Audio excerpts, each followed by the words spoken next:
జయశంకర్ భూపాలపల్లి జిల్లాలో ప్రముఖ పుణ్యక్షేత్రమైన కాళేశ్వరంలోని రామాలయంలో ముక్కోటి ఏకాదశి వేడుకలు కన్నుల పండుగగా జరిగాయి.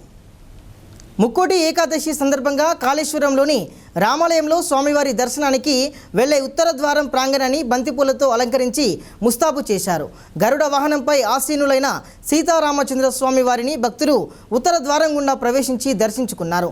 అంతకుముందు స్వామివారికి ఆలయ అర్చక బృందం ఆధ్వర్యంలో ప్రత్యేక పూజలు నిర్వహించి హారతులు సమర్పించారు. ఈ కార్యక్రమంలో స్థానిక ఎంపీటీసీ మమతా నాగరాజు, ఆలయ సూపరింటెండెంట్ శ్రీనివాస్, ధర్మకర్తలు రామరెడ్డి, సమయ్య, శ్యామ్ సుందర్, నాయకులు శ్రీనివాస్ రెడ్డి, మోహన్ రెడ్డి, స్థానికులతో పాటు అనేక మంది భక్తులు పాల్గొన్నారు.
Gracias.